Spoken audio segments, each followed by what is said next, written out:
प्रिय भक्तों, नमस्कार। आज की यह कथा केवल सुनने के लिए नहीं है, यह महसूस करने के लिए है। आज आप जानेंगे वह सत्य जो महलों में नहीं मिला, जो सोने में नहीं चमका, जो चमत्कारों में नहीं दिखा, बल्कि एक जूते सीने वाले संत के शब्दों में छुपा था। और ध्यान से सुनिए भक्तों, इस कथा का अंत आपके भीतर कुछ ऐसा जगा देगा जो शायद आज तक सोया हुआ था। काशी नगरी में जब सूरज की पहली किरण गंगा की लहरों पर पड़ी तो ऐसा लगा मानो जल नहीं, सोना बह रहा हो। घाटों पर घंटियों की मधुर ध्वनि, हवा में भजन और वातावरण में एक अद्भुत शांति।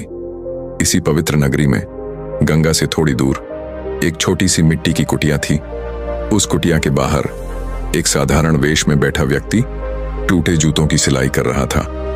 वस्त्र साधारण, औजार पुराने, पर आंखों में ऐसा तेज मानो युगों का ज्ञान समाया हो। वह थे संत रविदास जी। काशी का हर कोना जिनका नाम सुनते ही श्रद्धा से झुक जाता था। उसी समय काशी के महल में अशांति का साया था। महारानी देविका, जिनके पास सुख, वैभव, सम्मान सब था, पर मन में शांति नहीं। रातों की नींद उड़ चुकी थी, हृदय भारी था। एक सुबह उन्होंने कहा, मैं उस संत से मिलना चाहती हूं जो जूते सीता है लेकिन आत्मा का अंधकार मिटा देता है। दरबारियों ने रोका, पर रानी का मन अडिग था। साधारण वेश में रानी गंगा किनारे पहुंची। संत रविदास को देखकर वह क्षण भर ठिठकी। इतनी सादगी, इतना तेज, कांपती आवाज में बोली, गुरुदेव, मेरे पास सब कुछ है पर शांति नहीं, मुझे सत्य का मार्ग दिखाइए। संत मुस्कुराए, रानी, सत्य दूर नहीं होता, बस हृदय से अहंकार हटाना पड़ता है। रानी के मन में संशय था, क्या मैं इसके योग्य हूं? संत बोले, जो सत्य की राह पर चलता है वह अपनी पहचान छोड़ देता है। यहां राजा रानी नहीं, केवल साधक होता है। रानी की आंखें भर आईं। संत बोले, योग्यता जन्म से नहीं आती, विनम्रता से बनती है। जब राजा देवेंद्र को पता चला कि रानी एक चर्मकार संत के पास गई है तो उनका अहंकार जाग उठा। एक रानी एक जूते सीने वाले को गुरु माने। अगले दिन राजा स्वयं सैनिकों के साथ घाट पहुंचे।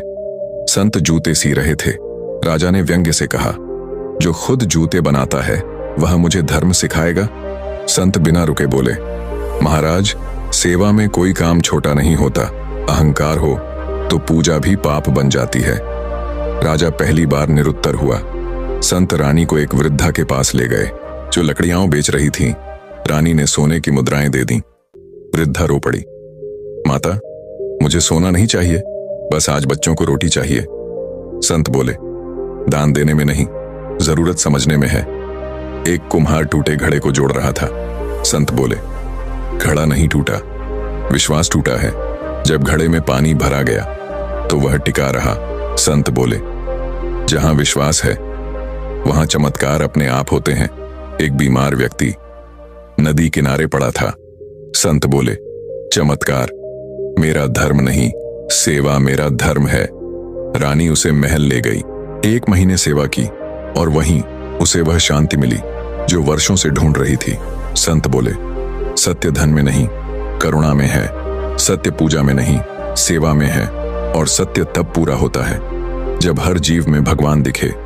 गंगा की ओर इशारा कर बोले, यह नदी राजा गरीब में भेद नहीं करती। रानी झुक गई। राजा का अहंकार टूट गया। राज्य बदल गया।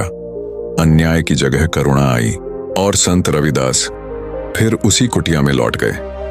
प्रिय भक्तों, अगर इस कथा ने आपके हृदय को छुआ हो तो कमेंट में जय संत रविदास अवश्य लिखें। याद रखिए, जहां प्रेम, सेवा और करुणा है वहीं भगवान है। जय संत रविदास जी।